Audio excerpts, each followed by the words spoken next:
Hello my dear friends, welcome to this special class. आज का session बहुत ज्यादा इंपॉर्टेंट है क्योंकि जो उत्तर प्रदेश पुलिस कांस्टेबल का 2019 में पेपर हुआ था उसमें कैसे कैसे हिंदी के क्वेश्चंस पूछे गए थे वो सारे ही प्रश्न मैं आपको इस वीडियो में बताऊंगा। 37 क्वेश्चन हिंदी के पूछे गए थे और इस बार भी 37 क्वेश्चन ही आपसे हिंदी के पूछे जाएंगे। तो ये क्वेश्चन पेपर मैं तो बोलूंगा इजी टू मॉडरेट था, लेकिन कुछ क्वेश्चंस जो थे वो ट्रिकी थे, तो आपको हिंदी पर भी ध्यान देना होगा। तो चलिए शुरू करते हैं आज का ये सेशन। आज का सेशन देखने से आपको दो फायदे होने वाले हैं। एक फायदा तो ये होगा कि जो आप पेपर में कैसे क्वेश्चन पूछेंगे ये आपको पता चल जाएगा। दूसरा फायदा ये होगा कि इन क्वेश्चन से रिलेटेड में और भी जो जो क्वेश्चंस बन सकते हैं, यानी इस टॉपिक को ही डिटेल में ले जाऊंगा, तो काफी कुछ आपको सीखने के लिए मिल जाएगा आज के ही इस वीडियो में। और चैनल को सब्सक्राइब कर लीजिएगा क्योंकि हम उत्तर प्रदेश पुलिस कांस्टेबल का जो पूरा सिलेबस है उससे रिलेटेड जो इंपॉर्टेंट टॉपिक्स हैं वो आपको सारे कवर करके देने वाले हैं, चाहे वो हिंदी हो, करंट अफेयर्स हो, जीके हो, मैथ्स भी हम यहां पर आपको पढ़ाने वाले हैं। तो चलिए शुरू करते हैं। सबसे जो पहला प्रश्न है, वर्णों के कितने भेद हैं? ये तो प्रश्न बड़ा आसान था। वर्णों के कितने भेद हैं? तो वर्णों के मुख्यतः दो भेद होते हैं। अब सबसे पहली चीज तो ये वर्ण ही कितने हैं? वर्ण होते हैं 52। कितने? लेखन के आधार पे जो वर्णों की संख्या है वो 52 है। स्वर इसमें आते हैं 13 और व्यंजन जो आते हैं वो आते हैं 39। यानी दो पार्ट में हम लोग बांटते हैं स्वर्णों को, एक होता है स्वर, एक होता है व्यंजन। वैसे तो 13 स्वर की मैंने बात की, लेकिन स्वर अगर आपसे एग्जाम में पूछा जाए तो आप बताएंगे 11 स्वर होते हैं। क्यों? आप कहोगे सर अभी तो आप 13 बता रहे थे। 13 जो होता है ये अयोगवाह, दो जो होते हैं इसमें ये अयोगवाह होते हैं। अयोगवाह मतलब होता है अंग और आहा। तो किशोरी दास वाजपेयी ने अंग और आहा को अयोगवाह कह के पुकारा था। बाकी अगर आप देखोगे आ ई है ना, उ और फिर ऋण ए ओ अब इनको काउंट करोगे तो 11 निकल करके आएंगे। दो होते हैं अयोगवाह, इस तरह से हो जाते हैं 13। हालांकि अयोगवाह को हम लोग काउंट तो स्वर में करते हैं लेकिन ये स्वर होते नहीं है, ठीक है। बाकी अगर आप व्यंजन की बात करेंगे तो इसमें 33 जो होते हैं वो मूल व्यंजन होते हैं। क्या होते हैं? 33 मूल व्यंजन होते हैं। 4 जो होते हैं वो संयुक्त व्यंजन होते हैं। क्या होते हैं? संयुक्त व्यंजन, जैसे क्ष है, त्र है, ज्ञ है ना, ये जो होते हैं ये आपकी 4 जो होते हैं संयुक्त व्यंजन होते हैं। एक मैंने छोड़ दिया वो आप बताइएगा। और दो जो होते हैं वो उत्क्षिप्त व्यंजन होते हैं। क्या होते हैं? उत्क्षिप्त व्यंजन होते हैं। अब उत्क्षिप्त व्यंजन कौन कौन से होते हैं? एक होता है ढ़ और एक होता है ला, ठीक है। ये उत्क्षिप्त व्यंजन कहलाते हैं। अब ये 33 जो होते हैं मूल व्यंजन, इनको हम लोग 3 पार्ट में बांटते हैं। कौन कौन कितने पार्ट में? 3 पार्ट में। सबसे पहला होता है स्पर्श व्यंजन, ये होते हैं 25। का वर्ग से लेकर के का वर्ग, चा वर्ग, टा वर्ग, ता वर्ग और पा वर्ग, यानी कुल मिलाकर के 25 होते हैं। फिर होता है अंतस्थ व्यंजन। क्या होता है? अंतस्थ व्यंजन होते हैं, इसकी संख्या 4 होती है। और फिर होता है ऊष्म व्यंजन। अंतस्थ होते हैं या, रा, ला, वा, और ऊष्म व्यंजन जो होते हैं वो होते हैं श, श, स, ह। तो ये भी होते हैं 4। इनको काउंट करेंगे तो 33 आएंगे। देखिए ये पूरा सिस्टम समझना आपको बहुत ज्यादा जरूरी है। एग्जाम में तो कैसे भी क्वेश्चन पूछ लेगा, तो ये चीज, अब जैसे एग्जाम में आपसे पूछेगा स्वर और व्यंजन की कड़ी किसे कहते हैं, अब आपको पता ही नहीं, तो स्वर और व्यंजन के बीच की कड़ी बोलते हैं अंग और आहा को। आपसे पूछ लेगा कि बताइए उत्क्षिप्त व्यंजन या द्विगुण व्यंजन कौन से हैं, तो आपको ये बताना होगा। आपसे पूछ लेगा कि पार्श्विक व्यंजन कौन सा है, तब आपको बताना है ला जो है वो पार्श्विक व्यंजन है। आपसे पूछेगा लुंठित व्यंजन क्या है, आपको नहीं पता लुंठित व्यंजन क्या है, रा जो है वो लुंठित व्यंजन है। तो इस तरह से जो क्वेश्चंस पूछे जाएंगे वो आपको आने चाहिए। वैसे मैं आपको बता दूं कि वर्णमाला के ऊपर मैं एक सेपरेट सेशन ही लेकर के आऊंगा, तब मैं आपको बहुत डिटेल में हर वो क्वेश्चन कवर करके दूंगा जो आपसे एग्जाम में एग्जामिनर पूछ सकता है। कोई सा भी एग्जाम जिसमें हिंदी पूछी जाएगी वो एक वीडियो अपने आप में सफिशिएंट होगा वर्णमाला का, क्योंकि ये काफी बड़ा टॉपिक है। आई थिंक इस क्वेश्चन से रिलेटेड इतनी इंफॉर्मेशन यहां पर सफिशिएंट है। बाकी हम एक टॉपिक में ही सारी चीजें कवर करेंगे। अब हम बढ़ेंगे अगले प्रश्न की ओर। आई होप आपको देख करके मजा आया होगा। वीडियो को लाइक जरूर कर दीजिएगा अगर आपको वीडियो अच्छा लगे। प्रश्न नंबर 115 है, निम्नलिखित में कौन स्त्रीलिंग, 115 इसलिए है क्योंकि डायरेक्ट मैंने क्वेश्चन पेपर से क्वेश्चन उठा लिए हैं, तो स्त्रीलिंग है। देखिए कभी भी आपको स्त्रीलिंग निकालना हो, आज के बाद आप कभी भी इसको गलत नहीं करेंगे, ठीक है। स्त्रीलिंग निकालना हो या पुल्लिंग निकालना हो, मैं आपको ऐसे ट्रिक बता दूंगा, आप कभी भी गलती नहीं कर सकते। अगर पुल्लिंग पूछे तो आप प्रश्न पूछिएगा अच्छा से या मेरा से, क्या अच्छा से या मेरा से। स्त्रीलिंग पूछे जानना हो तो अच्छी से या मेरी से प्रश्न पूछ करके देखिएगा, आंसर आ जाएगा। मालिक, मेरा मालिक या मेरी मालिक, तो आप कहोगे सर मेरा मालिक, तो ये तो पुल्लिंग हो गया, यानी स्त्रीलिंग पूछ रहा है, मतलब ये सही नहीं है। कहार, अच्छा कहार की बुरा कहार, तो आप कहोगे सर अच्छा कहार, अच्छी कहार तो अच्छा नहीं लग रहा है ना, गलत हो गया, ये पुल्लिंग है, स्त्रीलिंग नहीं है। पाठक, अच्छा पाठक या अच्छी पाठक, सर आप कहोगे सर अच्छा पाठक, है ना, ये तो सही है, तो ये पुल्लिंग हो गया। योगरी, अच्छी योगरी की बुरी योगरी, या मेरा योगरी मेरी योगरी, तो आप कहोगे सर मेरी या अच्छी से ज्यादा सही जवाब आ रहा है, तो ऑप्शन नंबर डी करेक्ट हो जाएगा। अब योगिनी ही लिखा है, योगिनी हो सकता था, अब योगिनी क्या है मुझे तो नहीं पता इसके बारे में, आपको पता हो तो बताइए, लेकिन इस क्वेश्चन के अकॉर्डिंग ऑप्शन नंबर डी यहाँ पे एकदम करेक्ट हो जाएगा। अगला प्रश्न लेते हैं, प्रश्न नंबर 116 है। चलिए एक और प्रश्न प्रैक्टिस करने के लिए आपको मिल गया है, अब आप यहाँ पर सारे निकाल के देख लीजिएगा, ठीक है, और आप कभी भी लाइफ में ऐसी गलती नहीं करेंगे। जैसे ही प्रश्न आएगा ना आपको खुशी महसूस होगी कि ऐसा प्रश्न आ गया कि आप कर लोगे। पुल्लिंग पूछ रहा है, नायिका, तो आप कहोगे सर अच्छी नायिका होगी, तो नायिका स्त्रीलिंग हो जाएगा, ठीक है। लेखिका, फिर आप कहोगे सर अच्छी लेखिका, तो अच्छी लेखिका हो जाएगी। वधू, अच्छी वधू या मेरी बहू, ये भी स्त्रीलिंग हो जाएगा। धावक, अच्छा धावक, मेरा धावक, बुरा धावक, ये देख रहे हैं ना, सब पुल्लिंग से आंसर आ रहे हैं इसके, तो ऑप्शन नंबर डी करेक्ट होगा। पुल्लिंग वाला जो है, पुल्लिंग जो है वो कौन सा है, वो धावक शब्द हो जाएगा। कोई सा भी डिफिकल्ट से डिफिकल्ट वर्ड ले लो, पहाड़, अच्छा पहाड़, है ना, तो अच्छा पहाड़, ऊंचा पहाड़, बुरा पहाड़, मेरा पहाड़, तो ये क्या आ जाएगा, सब पुल्लिंग में आ जाएगा। मैं को एक डिफिकल्ट वर्ड लेते हैं, पुरुषार्थ,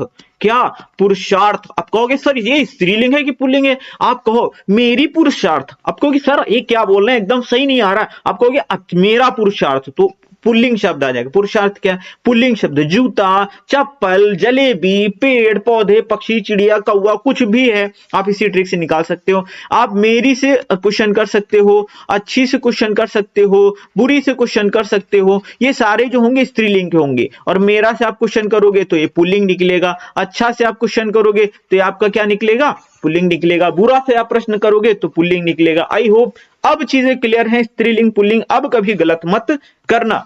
माय डियर फ्रेंड्स, आगे बढ़ने से पहले आप लोगों के लिए एक इंपॉर्टेंट इंफॉर्मेशन है कि जीके के लिए हमारी स्टैटिक जीके की ई बुक लॉन्च हो चुकी है, साथ ही हमारी करंट अफेयर्स की ई बुक ऑलरेडी लॉन्च हो चुकी है, तो इन दोनों ई बुक्स को आप डाउनलोड कर सकते हैं। स्टैटिक जीके में आपको विश्व का भूगोल, भारत का भूगोल, भारत का इतिहास, भारत के संविधान, भारतीय अर्थव्यवस्था, सामान्य विज्ञान और कंप्यूटर जीके यानी कंप्लीट जीके मिलने वाला है। और ये जो ई बुक है ना, ये आपके सभी कॉम्पिटिटिव एग्जाम्स के लिए एकदम रामबाण साबित होने वाली है। साथ ही आप करंट अफेयर्स की बुक्स भी डाउनलोड कर सकते हैं, दोनों के लिंक्स आपको डिस्क्रिप्शन बॉक्स में मिल जाएंगे। साथ ही हमारी साइंस की बुक है, उसका भी लिंक आपको डिस्क्रिप्शन बॉक्स में मिल जाएगा।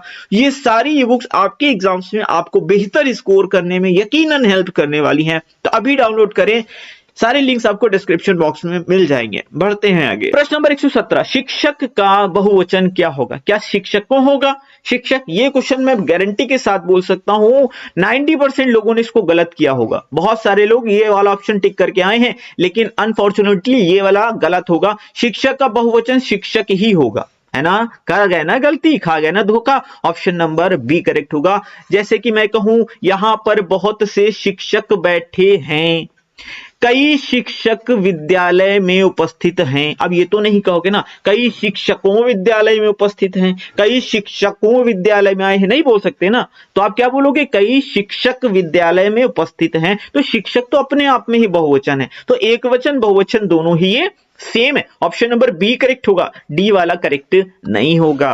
प्रश्न नंबर 118 है, मां ने बाजार से कपड़ा खरीदा, रेखांकित का कारक बताना है। तो बड़ा आसान है, कर्ता ने कर्म को करण से, क्या करण से, तो आपको चिन्ह याद होने बहुत ज्यादा जरूरी है। तो कहां से खरीदा, बाजार से खरीदा, तो करण कारक हो जाएगा। कर्ता कारक क्या होता है, कर्ता ने, ठीक है, कर्म को, ये सब आपको याद होना चाहिए। नहीं याद है हर हाल में आप करो। कर्ता ने कर्म को करण से, फिर संप्रदान के लिए, अपादान से अलग, संबंध काकी के, अधिकरण में पर, है ना, संबोधन है भुअर, ये सारी चीजें आपको याद होनी चाहिए। मैंने छोड़ दिया क्या, देख लीजिएगा। ऐसे कारक बड़ा आसान होता है। और एक क्वेश्चन में जरूर यहां पर बताना चाहूंगा, अगर कोई ऐसा प्रश्न आ जाए जिसमें कोई दान करने की बात हो, या कुछ देने की बात हो, या कुछ प्रदान करने की बात हो, तो वहां पर हमेशा संप्रदान कारक होता है, क्योंकि सबसे ज्यादा एग्जाम में यही वाला ऑप्शन दिया जाता है, मतलब ये वाला कारक पूछा जाता है। जैसे मैं ऐसे कहूं कि राजा ने प्रजा को कंबल कंबल दिए, ठीक है। अब मैंने ये दे दिया और मैंने कहा कि बताओ इसमें कौन सा कारक है, ठीक है। तो बहुत सारे लोग कहेंगे कर्ता ने कर्म को, यहां पर अगर मैं डैश मतलब अंडरलाइन करूं तो कुछ लोग कहेंगे कर्ता ने कर्म को यानी प्रजा को दिए, तो यहां पे कर्म कारक है, तो वो लोग कर्म कारक लगा देंगे और हो जाएगा गलत। दरअसल यहां पर संप्रदान कारक होगा इस वाले सेंटेंस में। यहां पर क्यों, क्योंकि इसका अर्थ निकलेगा राजा ने प्रजा के लिए कंबल दिए। और सीधी सी बात याद रखो, कोई भी चीज दान की जाए, प्रदान की जाए, दी जाए, वहां पर संप्रदान कारक होता है। ये गांठ बांध के रख लो, ये प्रश्न हमेशा आता है और हमेशा लोग गलत करते हैं, 90% से ज्यादा लोग। आप गलत मत करना। बढ़े आगे। अगला है प्रश्न नंबर 119, यह मेरी पतंग है। तो निश्चय ही कर दिया, सीधी सी बात है। मैंने आपको सर्वनाम के 6 भेद बताए थे, निश्चयवाचक सर्वनाम, अनिश्चयवाचक सर्वनाम, निजवाचक सर्वनाम, प्रश्नवाचक सर्वनाम, और एक होता है संबंधवाचक सर्वनाम, ठीक है। एक होता है संबंधवाचक सर्वनाम और एक होता है पुरुषवाचक सर्वनाम। सर्वनाम के कितने भेद हैं? सर्वनाम के 6 भेद हैं। जब यह वह ये वे करके इशारा कर दे तो वो निश्चयवाचक सर्वनाम होता है। ऑप्शन नंबर ए करेक्ट होगा। इसे ही संकेतवाचक सर्वनाम भी बोलते हैं। और अनिश्चय में मतलब कोई है, कुछ है। निजवाचक में क्या, जैसे मैं खुद अपना काम कर लूंगा, तो तुम स्वयं यह काम कर लो। यहाँ पे खुद है, अपना है, ये सब लगे तो आप समझ जाना ये क्या है, निजवाचक। प्रश्नवाचक तो आपको पता है क्या है, कौन है, इस तरह के शब्दों का इस्तेमाल होता है।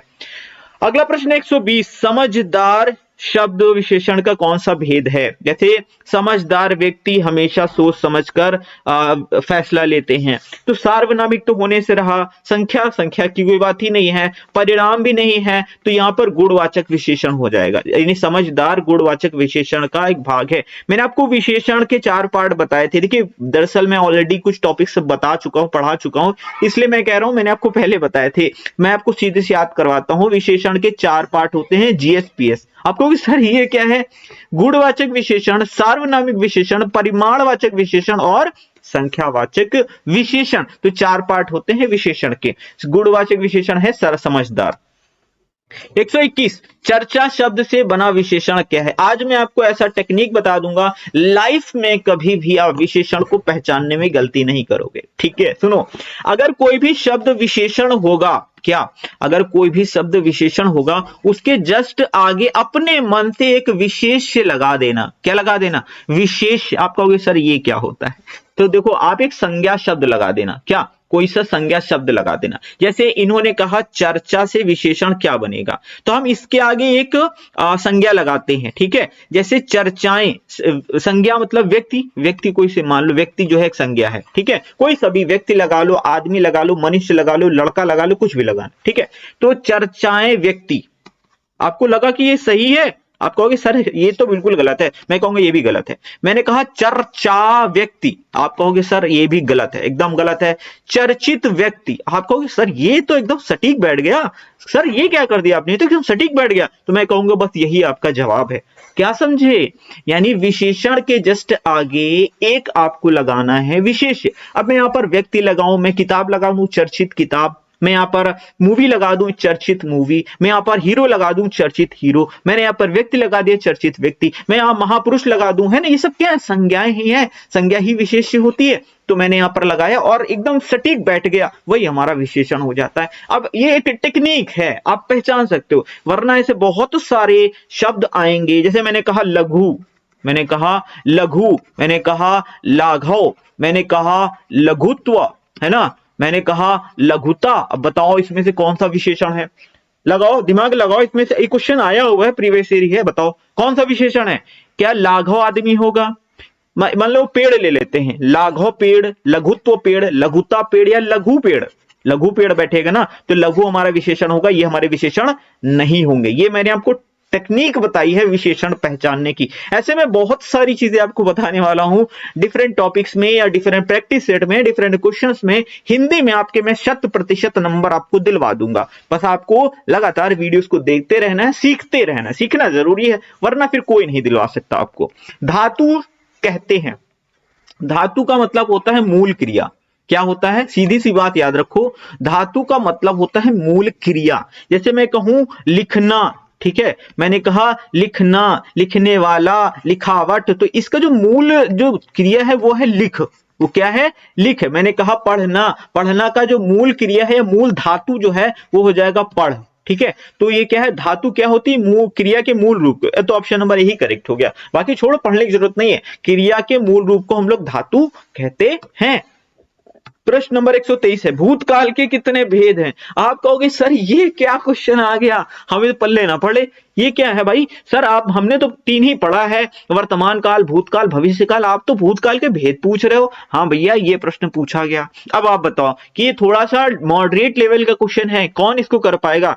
लोग तुक्का मार के चले आए हैं, मुझे पता है भैया, मुझे पता है। तो 6 प्रकार का भूतकाल होता है। आप कहोगे सर ये क्या बता रहे? बिल्कुल परेशान मत हो, मैं पूरा काल पढ़ा देता हूं, अभी के अभी पढ़ा देता हूं, सीधे बताऊंगा, ध्यान से सुनो।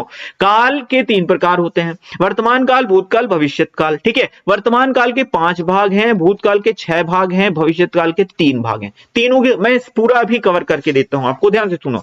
वर्तमान काल के 5 भाग हैं। पहला है सामान्य वर्तमान काल, जैसे अध्यापक पढ़ाते हैं, जो सिंपल क्वेश्चन आते हैं, मतलब सिंपल सेंटेंस वर्तमान में बोल दे जाए, वो सामान्य वर्तमान काल होते हैं। फिर पूर्ण वर्तमान काल, यानी कार्य पूर्ण हो चुका है, ये एक संकेत दे, जैसे अलका निबंध लिख चुकी है, यानी है तो वर्तमान की बात है, काम भी पूरा हो गया, तो ये पूर्ण वर्तमान हो गया। फिर तीसरा होता है अपूर्ण वर्तमान काल, अध्यापक पढ़ा रहे हैं, यानी काम प्रेजेंट का ही है लेकिन कंटिन्यू वो चलता जा रहा है, यानी पूर्ण अभी नहीं हुआ, तो अपूर्ण काल होगा। और अपूर्ण की जैसे ही बात आए आप कंटिन्यूअस टेंस में चले जाना।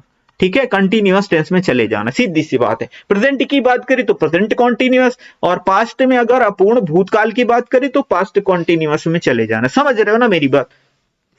चौथा होता है संदिग्ध वर्तमान काल, इसमें कार्य के पूरा होने का संदेह होता है। पिताजी बगीचे में टहल रहे होंगे, मतलब ये है अभी पता नहीं, इनको कंफर्म नहीं, संदेह है। हाँ, लेकिन अभी ये कंफर्म है कि बात तो अभी प्रेजेंट में हो सकता है टहल रहे ही हो, है ना? तो ये क्या हो जाएगा? संदिग्ध वर्तमान काल। फिर संभाव्य वर्तमान काल क्या होता है? जब कार्य के अभी अभी होने की संभावना हो, लगता है पिताजी टहल के आ गए हैं, तो संभावना जता रहे, लेकिन अभी भी इनको कंफर्म नहीं है। नौकरानी शायद दरवाजे पर है, ये क्या है? संभाव्य वर्तमान काल है। बात करें भूतकाल की, 6 प्रकार के होते हैं। सामान्य भूतकाल, मतलब जब कार्य बीतने का संकेत दे, मैं स्कूल में पढ़ता था, यानी पास्ट की बात कर रहे हैं, काम हो चुका है। नौकर चला गया, वो तो भाई जा चुका है, पास्ट की बात है। फिर बात करेंगे पूर्ण भूतकाल की, यानी काम पहले ही हो चुका। देश 15 अगस्त 1947 को आजाद हुआ था, माताजी खाना पका चुकी थी ना, तो ये सब क्या है? पूर्ण हो चुके हैं काम।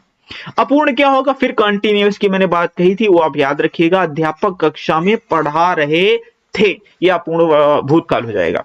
फिर हम बात करेंगे आसन्न भूतकाल, ये आपको जरूर याद रखना है, जहां पर कब अभी अभी काम समाप्त हुआ, गाड़ी अभी अभी छूट गई, नौकर खाना पकाकर अभी चला गया, यानी जस्ट काम खत्म हुआ हो, उसको आसन्न भूतकाल कहते हैं। फिर संदिग्ध भूतकाल क्या होता है? यहां पर संदिग्धता होती है, जैसे शायद नौकर दूध लेकर आया था, अभी कंफर्म नहीं, लेकिन पास्ट की ही बात है। छात्र संभवतः कक्षा में सो रहा था, संभवतः लगाया, मतलब संदिग्ध की बात कर रहे हैं। फिर हेतु, हेतु मद भूतकाल, यहां पर भूतकाल में एक ही, मतलब ये जो होता है, 2 चीजें एक दूसरे पर डिपेंडेंट होती हैं, लेकिन वो भूतकाल में डिपेंडेंट होती है। ध्यान से सुनो, जैसे यदि बारिश हुई होती तो किसानों की फसल बर्बाद ना होती, तो ये क्या है? भूतकाल की ही बात है। अगर मैंने पिछले एग्जाम में ढंग से पढ़ा होता तो शायद आज मैं ऑफिसर होता, है ना। तो ये क्या है ना, देखो ना, दो चीजें, दो काम एक दूसरे पर डिपेंडेंट हैं और दोनों ही भूतकाल में डिपेंडेंट है, मतलब हेतु हेतु मद भूतकाल हो गया। अब हम बात कर लेते हैं भविष्यकाल की। ये तीन भाग, इसके तीन प्रकार होते हैं, सामान्य भविष्यकाल, संदिग्ध भविष्यकाल और हेतु हेतु मद भविष्यकाल। सामान्य मतलब वह कल चला जाएगा, मतलब कल की बात है, भविष्य की बात कर रहा है, सिंपल सेंटेंस है, अगले सप्ताह परीक्षा समाप्त हो जाएगी, ये सीधी सी बात है, सामान्य भविष्य। फिर संदिग्ध क्या हो सकता है, शायद पिताजी घर पहुंच गए होंगे, अभी पहुंचे नहीं है, ये भी कंफर्म है, शायद पहुंच गए होंगे, भविष्य की बात है। शायद बारिश 1 घंटे में शुरू हो जाएगी, है ना। हेतु हेतु मत क्या, अब भविष्य में दो काम एक दूसरे पर डिपेंडेंट होंगे। जब मुझे नौकरी मिलेगी तब मैं शहर में एक बड़ा घर खरीदूंगा, जब मेरी नौकरी लग जाएगी तब मेरी शादी होगी, है ना। तो ये क्या हो जाएगा, हेतु हेतु मद भविष्य काल हो जाएगा। प्रश्न नंबर 124 है, तद्भव शब्द बने होते हैं, तद्भव संस्कृत शब्दों के कुछ बदलाव से बने होते हैं। जैसे आम्र होता है, संस्कृत में हम लोग आम कहते हैं, क्या कहते हैं, आम कहते हैं। जैसे कि हम लोग दूध कहते हैं, तद्भव जैसे होता क्या है, ये दुग्ध होता है, क्या होता है, दुग्ध होता है। हम लोग दही कहते हैं, होता क्या है, ये दधी होता है ना। तो ये सब क्या है, ये संस्कृत के शब्द होते हैं, तत्सम वाले, शुद्ध माने जाते हैं। हम लोग आजकल उनको तोड़ मरोड़ के बोलते हैं, वो तद्भव होते हैं। अगला प्रश्न है 125, तत्सम शब्द छाटिए। तो निद्रा तो नींद से बना है, निद्रा तो नींद तद्भव है, ये तत्सम है। भाई ये तो पहला ही शब्द निकल आया, तो ठीक है। कान, कान जो है ये क्या है, ये तद्भव है, इसका तत्सम क्या होता है, कर्ण होता है। मोर का मयूर होता है तत्सम, बंदर का वानर होता है तत्सम, ये सारे तद्भव हैं। ये एकलौता तत्सम था, यही हमसे पूछा भी था। प्रश्न नंबर 126 है, पर्यायवाची हमको बताना है कौन सा सही नहीं है। पाठशाला, विद्यालय, स्कूल सही है। नारी, महिला, औरत ये भी सही है। पहाड़, पर्वत, पुस्तक, अरे भाई इतना तो आसान नहीं देना था, बच्चा भी बता देगा कि पुस्तक और पहाड़ एक दूसरे के पर्यायवाची नहीं है। आग, अग्नि, अनल सही है। अच्छा, आग, अग्नि और मैं आपको बता देता हूं लगे हाथ कुछ और पर्यायवाची, जैसे हुताशन, ठीक है, वैश्वानर, क्या बताओगे, वैश्वानर। और आग का है ना, हुताशन हो गया, वैश्वानर हो गया। और इसके अलावा पावक होता है, क्या होता है, पावक होता है। धूमकेतु होता है, क्या होता है, धूमकेतु होता है। ये सारे ही क्या है, ये आग के पर्यायवाची हैं। अच्छा, अनल है, ध्यान रखना, अनिल अगर आ जाए ना, अनिल, अनिल का मतलब होता है समीर, और मेरा नाम भी है समीर, इसका मतलब होता है हवा। मारुत, बयार, ये सब क्या है, ये हवा के पर्यायवाची हैं। अच्छा, बात कर लेते हैं पहाड़ की। तो पहाड़ है, पर्वत है, भूधर है, क्या है, भूधर है, महीधर है, क्या है, महीधर है, अचल है, ये सब क्या है, पहाड़ के पर्यायवाची हैं। नारी का होता है, नारी है, महिला है, प्रमदा है, क्या है, प्रमदा, ठीक है। और वनिता, वनिता माने भी स्त्री होता है। ये सारे याद रखो, बड़े इंपॉर्टेंट है, पूछे जाते हैं, भर भर के पूछे जाते हैं। आई होप इतने बहुत ज्यादा मैं आपको बता दिए। ऐसे पर्यायवाची का एक सेपरेट वीडियो मैंने बनाया है जिसमें 200 के पर्यायवाची मैंने कवर किए हैं, वो आपको जल्दी ही मिल जाएगा, तो सब्सक्राइब कर लेना ताकि वो वीडियो आपको मिल जाए। सही विलोम शब्द युग्म कौन सा है, आदान प्रदान, आदान निदान, प्रदान निदान, आदान समाधान, ये सब गलत है भैया, ऑप्शन नंबर 1 करेक्ट है, विलोम वाला। अगला प्रश्न है, और शब्द के अनेकार्थी बताना है। अन्य, उसका, अन्य तो ठीक हो सकता है, उसका नहीं होगा, ये गलत हो गया। दूसरा और तथा, सब, परंतु, परंतु अपना, ये नहीं, ऑप्शन नंबर बी करेक्ट होगा। देखिए जब भी क्वेश्चन करना, चारों ऑप्शंस एक बार पढ़ लेना, उसके बाद ही डिसीजन लेना, जल्दी मत करना, वरना जल्दी में क्वेश्चन गलत हो सकता है। अगला प्रश्न है, पक्षी पेड़ों पर अपना बनाते हैं नीर, नीर माने तो पानी होता है, नीम माने नीम का पेड़ होता है, ये भी नहीं होगा। नींद भैया नहीं लेते हैं, नीड़ बनाते हैं, नीड़ माने होता है घोंसला, क्या होता है, नीड़ माने होता है घोंसला। अगला प्रश्न है, प्रश्न नंबर 131, अनु उपसर्ग का से बना शब्द है, अनु, तो अनुचर है, अनुपमा, ये भी बहुत सारे लोग गलत किए होंगे, वैसे मैं इसका जवाब दे देता हूं, अनुचर इसका सही होगा, क्योंकि अगर आप अनु उपसर्ग जोड़ोगे और चर लगाओगे तो अनुचर बनेगा। अनुपमा जो है ये अन से बना है, इसका अन उपसर्ग होगा, अनु नहीं होगा, क्या होगा, अनु नहीं अन होगा। अनुत्तर में भी क्या होगा, अनु हो, अन होगा, क्या होगा, अन धन उत्तर होगा, तो इसमें अन उपसर्ग लगेगा, ना कि अनु लगेगा। तो ऑप्शन नंबर ए करेक्ट होगा, चारों ऑप्शन आपको ध्यान से देखने हैं, तोड़ना है एकदम, जब आपको सही जवाब आ जाए तब टिक मारिएगा। प्रश्न नंबर 132 है, भुलक्कड़ शब्द में प्रत्यय, प्रत्यय हमेशा शब्द के बाद में जुड़ता है, तो भू लगाया ये तो पहले गलत है, तो उपसर्ग की बात भले कर सकते हैं। अक्कड़ लगेगा इसमें, क्या लगेगा? अक्कड़ बक्कड़ बम्बे बो 80 90 पूरे 100, यही वाला टिक मार दिया, ऑप्शन नंबर सी करेक्ट है। प्रश्न नंबर 133 है, गीतांजलि का सही विच्छेद क्या होगा? गीत ये तो गलत हो गया, गीत अंजलि ये भी गलत, गीतान ये भी गलत हो गया, गीत धन अंजलि क्या होता है? गीत धन अंजलि, यही आपका सही जवाब हो जाएगा। प्रश्न नंबर 134 है, सभी मिलकर स्कूल जाता है, वाक्य का शुद्ध शब्द, शुद्ध वाक्य क्या होगा? सभी मिलकर स्कूल गए ना, जाते हैं ये तो प्रेजेंट की बात करें तो पास्ट में चला गया, हटाओ। सभी मिलकर साथ स्कूल जाते हैं, सभी मिलकर स्कूल जाते हैं, सभी साथ स्कूल जाते हैं। ऑप्शन नंबर डी यहाँ पे सबसे सुटेबल है और इंपॉर्टेंट है, अच्छा क्वेश्चन था ये वाला, काफी लोग इसको गलत किए होंगे। प्रश्न नंबर 135 है, रसोई घर में समास कौन सा है? तो भैया मैं सीधी सी बात बताऊं, इसमें तत्पुरुष समास है। मैं आपको पूरा समास पढ़ा देता हूं, क्या आपको पूरा ही समास पढ़ा देता हूं? आप कहोगे सर पूरा, मैं कहूंगा अभी के अभी पढ़ा दूंगा, काहे परेशान हो। देखो सबसे पहला होता है अव्ययी भाव, 6 समास होते हैं। अब तक द्वंद्व, क्या? अब तक द्वंद्व, अव्ययी भाव, बहुब्रीहि, तत्पुरुष, कर्मधारय, फिर होता है द्वंद्व और फिर होता है द्विगु, जो 6 समास होते हैं। मैं बताऊं अव्ययी भाव में कोई ना कोई एक शब्द अव्यय होता है, अव्ययी भाव में एक शब्द अव्यय होता है। मैंने कहा यथाशक्ति, मैंने क्या कहा? यथाशक्ति, यानी शक्ति के अनुसार, यथा एक अव्यय है।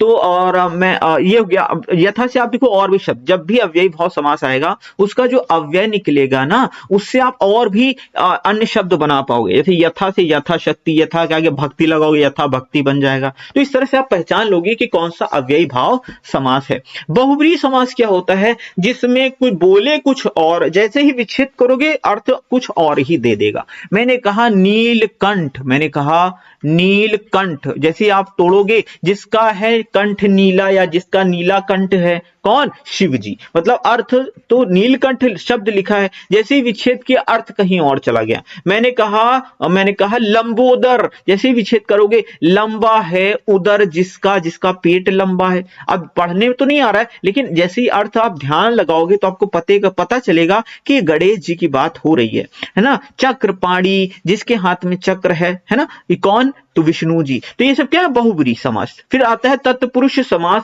तत्पुरुष समास में ये हमेशा जैसे ही विच्छेद करोगे कारक चिन्ह मिलेगा। रसोई घर, रसोई का घर, ठीक है, रसोई का घर, तो कहा आ गया तत्पुरुष समास। फिर कर्मधारय में क्या होता है? कर्मधारय समास में हमेशा विशेषण शब्द जरूर होता है। क्या होता है? विशेषण शब्द होता है। जैसे मैंने कहा नील गाय, मैंने कहा नील गाय, कैसी गाय? नीली गाय। मैंने कहा नील कमल, मैंने कहा महात्मा, कैसी आत्मा? महान आत्मा। आत्मा की विशेषता है वो महान है, गाय की विशेषता है वो नीली है। तो ये क्या है? कर्मधारय समास। फिर द्वंद्व समास आपको बहुत अच्छे से आता है। माता डैश पिता, ऐसे करके लिखा होता है। आप कहते हो सर माता पिता, भाई बहन, है ना, जीवन मरण, हानि लाभ, यश अपयश, है ना। तो ये क्या होते हैं? ये सारे द्वंद्व समास होते हैं। फिर द्विगु समास जो आता है उसमें एक शब्द हमेशा संख्यावाची होता है। क्या? द्विगु। अब ध्यान से देखो, समास में ही छुपा हुआ है कि वो क्या है। मैंने कहा द्विगु। अभी मैं बिहार गया था एग्जाम देने, वहां पर जब मैंने रुपए दिए, बैग जमा किया, तो मैंने कहा कितने रुपए? उन्होंने कहा 20 गो। उन्होंने कहा क्या? 20 गो। तो मैंने कहा ये गो तो बिहार में जो होता है संख्या के आगे गो शब्द लगा देते हैं। तो आप देखो द्विगु ऐसे करके, 20 गु ऐसे करके, तो संख्यावाची शब्द निकल रहा है ना। तो जैसे ही कोई शब्द संख्यावाची हो वहां समास कौन सा होगा? द्विगु होगा। द्विगु, एक गु, तीन गु ऐसे करके आप सोचो तो एक संख्यावाची शब्द। मैं आपको ऑप्शन मतलब एग्जाम्पल दे देता हूं। चौराहा, 4 राहों का समूह। पंचवटी, 5 वटों का समूह, है ना। त्रिभुज, 3 भुजाओं का समूह। तो ये क्या है? ये क्या है? द्विगु समास होगा। आई होप समास पूरा क्लियर हो गया। मैं आपको एक टॉपिक अलग से पढ़ा दूंगा, प्रैक्टिस करवा दूंगा, आप अच्छे से सीख जाओगे। लेकिन इतने में ही मैंने बहुत कुछ पढ़ा दिया है, सीखने वाले सीख चुके हैं। अगला प्रश्न है, मैं खाता हूं कर्म वाच्य में बदलो। देखो वाच्य जो होते हैं, वाच्य ये 3 होते हैं। कितने होते हैं? 3 होते हैं। एक होता है कर्तवाच्य, एक होता है कर्तवाच्य, ऐसे एक होता है कर्मवाच्य और एक होता है भाववाच्य। तो कर्तवाच्य में कर्ता की प्रधानता होती है, कर्मवाच्य में कर्म की प्रधानता होती है, भाववाच्य में क्रिया भाव की प्रधानता होती है। तो यहाँ पे इन्होंने कर्मवाच्य में बदलना है, मैं खाता हूं।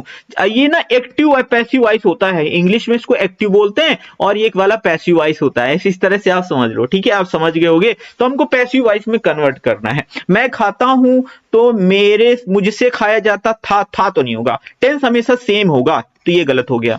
मेरे से खाया जाता है, मुझसे खाया नहीं, तो नेगेटिव बना दिया, ये भी गलत हो गया। मुझसे खाया जाता है, ऑप्शन नंबर डी करेक्ट होगा, सी भी करेक्ट नहीं होगा। तो ये वाला आपका सही होगा। या फिर ऐसे मेरे द्वारा खाया जाता है, ऐसे भी लिख सकते हो, है ना। तो मुझसे खाया जाता है, ये सबसे सटीक होगा, ऑप्शन नंबर डी। यानी हमने पैसिव वॉइस में कन्वर्ट कर दिया। बाकी वाच्य मैं आपको एक सेपरेट वीडियो में पढ़ा दूंगा। 137 है, मैं रोज पढ़ता हूं। क्रिया वाक्य में क्रिया विशेषण का भेद है।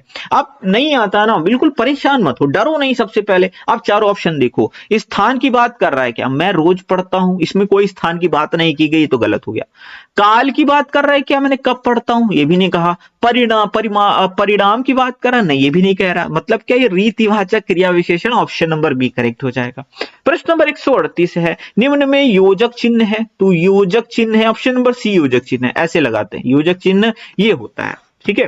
प्रश्न नंबर 139 है, घी के दिए जलाना, रोशनी करना, खुशी मनाना, प्रसन्न होना, घी लाना, खुशी मनाना होता है, ठीक है। हम लोग बचपन से पढ़ते चले आ रहे हैं, जब राम जी अयोध्या लौटे तो लोगों ने घी के दिए जलाए, है ना। तो ये वाला एग्जाम्पल बहुत पढ़े हैं, तो ऑप्शन नंबर बी करेक्ट हो जाएगा। प्रश्न नंबर 140 है, लोकोक्ति का समान अर्थ होता है। सीधी सी बात है, लोक की उक्ति, लोक की बातें, लोक की लेख, लोक की बात अच्छी, ये सब गलत है। ऑप्शन नंबर ए करेक्ट होगा। मुहावरे लोकोक्ति दो चीजें पढ़ते हैं, तो लोकोक्ति का मतलब होता है लोक की उक्ति। प्रश्न नंबर 141 है, चमक उठी सन 57 में वो तलवार पुरानी थी, खूब लड़ी मर्दानी वो तो झांसी वाली रानी थी। सुभद्रा कुमारी चौहान, क्या सुभद्रा कुमारी चौहान ने लिखा, सुभद्रा कुमारी चौहान। अब मैं ये नहीं कह रहा हूं राइटर कौन है, जानना जरूरी है ना, अगर आ गया तो इसे कौन सा रस है, ऐसे वीर रस है, सुन के लग रहा है बड़ी वीरता भरी बातें हो रही हैं, हंसने की कोई बात नहीं, श्रृंगार की कोई बात नहीं, भक्ति की भी बात हो नहीं रही है। ऑप्शन नंबर बी करेक्ट होगा। किसने लिखा, सुभद्रा कुमारी चौहान ने लिखा, ठीक है। प्रश्न नंबर 142 है, चौपाई के प्रत्येक चरण में कितनी मात्राएं होती हैं। चौपाई के प्रत्येक चरण में 16 मात्राएं होती हैं। 4 चरण होते हैं और प्रत्येक चरण में 16 मात्राएं होती हैं। एग्जांपल दूं, दीन दयाल विरिद संभारी, हरहु नाथ मम संकट भारी, नाथ सकल संपदा तुम्हारी, मैं सेवक समेत सुत नारी। ये क्या, ये चौपाई है भाई। रामायण में बहुत सारी चौपाई थी, और जो मैंने आपको चौपाई बताई ये मैंने क्लास 9th में याद की थी, और 12th तक जितने भी एग्जाम होते थे कभी भी पूछे मैं यही लिख देता था, बहुत अच्छे से मैंने प्रैक्टिस कर रखा था। क्या, दीन दयाल विरुद्ध संभारी एक चरण हो गया, हरहु नाथ मम संकट भारी 2 चरण हो गया, नाथ सकल संपदा तुम्हारी यहां पर 3 चरण हो गया, फिर नाथ सकल संपदा तुम्हारी, मैं सेवक समेत सुत नारी, ये आपका 4था चरण हो गया। और हर चरण में 16 मात्राएं होती है। मैं मात्राएं नहीं लगा के दिखाऊंगा वरना वीडियो बहुत लंबा हो जाएगा, फिर कभी मैं आपको किसी प्रैक्टिस सेट में मात्राएं लगाना सिखा दूंगा। काली घटा का घमंड घटा, ऐसे भैया अलंकार बहुत पूछता है। यमक अलंकार है, चमक लिखा हुआ है, यमक है भैया।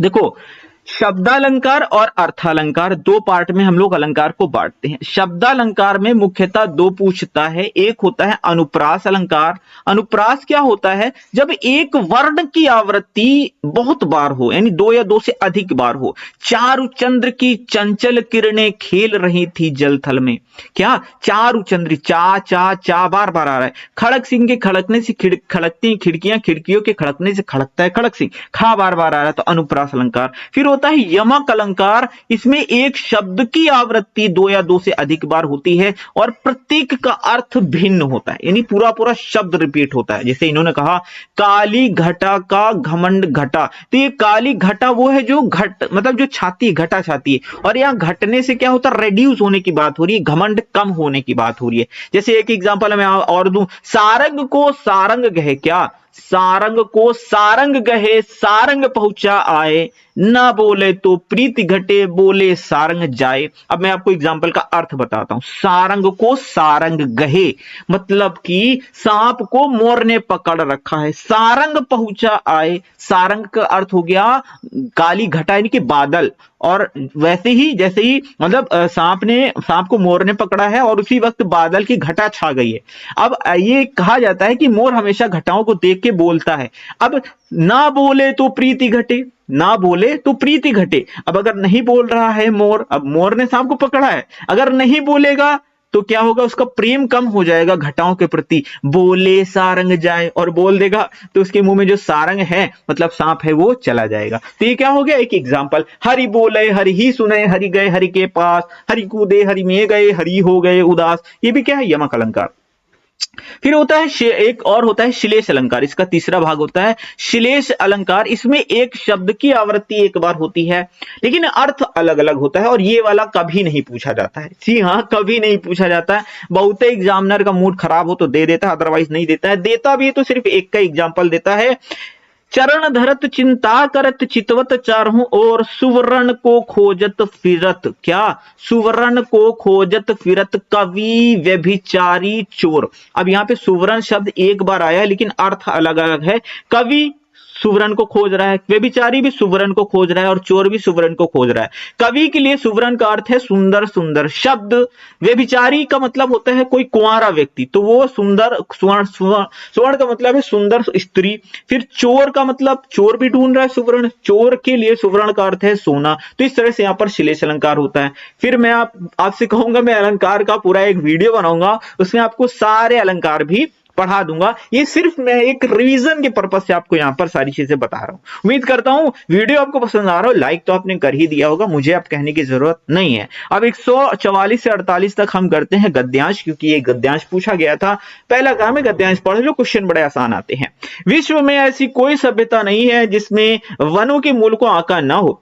वन विभिन्न प्रकार के पशु पक्षियों के लिए एकमात्र आश्रय स्थल थे और अब भी हैं। वनों के लगातार घटने से इनके संरक्षण की आवश्यकता पड़ी। यहां तक आज भी वन संरक्षण की आवश्यकता पहले जैसी बनी हुई है। वनों में उगने वाले पेड़ पौधे हमारी ईंधन समस्या का समाधान करते हैं। इनसे हमें इमारतें, फर्नीचर आदि बनाने के लिए अनेक प्रकार की लकड़ियां प्राप्त होती हैं। साथ ही कागज बनाने के लिए भी कच्ची सामग्री उपलब्ध होती है, परंतु इन्हें काटने के साथ साथ इनका संरक्षण भी आवश्यक है। पेड़ पौधे वर्षा में सहायक होकर पर्यावरण की रक्षा करते हैं। वहीं इनमें कार्बन डाइऑक्साइड जैसी जहरीली गैसों को सोखने की क्षमता भी होती है, जिससे हवा में गैसों का संतुलन बना रहता है। ऐसा करके वे हमारी पृथ्वी को सुरक्षित रखते हैं। पर्यावरण संरक्षण के साथ साथ हमारी सिंचाई और पेयजल समस्या का समाधान भी संरक्षण से ही संभव हो सकता है। वनों के कारण ही नदियां अपने भीतर जल लेकर अमृत धारा संजोकर प्रवाहित हो रही है। अब इसी से रिलेटेड पहला प्रश्न है, वनों का मूल्य आंकने का क्या अर्थ है। वनों का महत्व समझना, अत्यधिक काटना, बेचना, लगाना। तो ऑप्शन नंबर ए करेक्ट हो जाएगा। 145 है, आश्रय स्थल से अभिप्राय है भोजन का स्थान, घूमने का स्थान, रहने का स्थान, आश्रम का स्थान। तो रहने की बात हो रही है, ऑप्शन नंबर सी करेक्ट हो जाएगा। पैसे तो बड़ा ही आसान था। वनों के संरक्षण से अभिप्राय है वनों को काटना, फैलाना, साफ करना, बचाना। तो ऑप्शन नंबर डी करेक्ट होगा, वनों को बचाने की बात हो रही है। प्रश्न नंबर 147, वन पर्यावरण की रक्षा किस प्रकार करते हैं। तेज हवाएं चलाकर, छाया देकर, वर्षा कराने में सहायक हैं, लकड़ी देकर। तो ऑप्शन नंबर सी करेक्ट होगा। फिर 148 है, नदियों में जलधारा किसके कारण प्रभावित हो रही है। वनों के कारण, धरती कारण, किसानों के कारण, समुद्र के कारण। तो ऑप्शन नंबर ए करेक्ट होगा, इस पैसेज के अकॉर्डिंग वनों के कारण। फिर ये 149, जयद्रथ वध किसकी रचना है। मैथिली शरण गुप्त की रचना है जयद्रथ वध।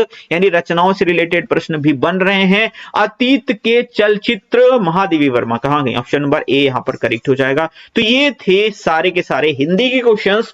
एक प्रश्न आपको देकर के जा रहा हूं, इसका जवाब मुझे चाहिए आपसे, वो भी कहां, कमेंट बॉक्स में। उम्मीद करता हूं सेशन आपको बहुत पसंद आया होगा। सब्सक्राइब कर लीजिएगा, लाइक करिए, दोस्तों के साथ भी शेयर करिए, क्योंकि आपके दोस्त भी तैयारी कर रहे हैं इस एग्जाम और बड़ी गोल्डन अपॉर्चुनिटी है। मैं चाहूंगा सब लोग एक साथ सिलेक्शन लें। अपना वैल्यूएबल फीडबैक इस वीडियो के बारे में कमेंट बॉक्स में जरूर टाइप करें। सब्सक्राइब करें, अगले वीडियो का इंतजार करें ताकि आपको नोटिफिकेशन जल्दी मिले। सब्सक्राइब कर लीजिएगा। मिलते हैं अगले वीडियो में। Thank you for watching.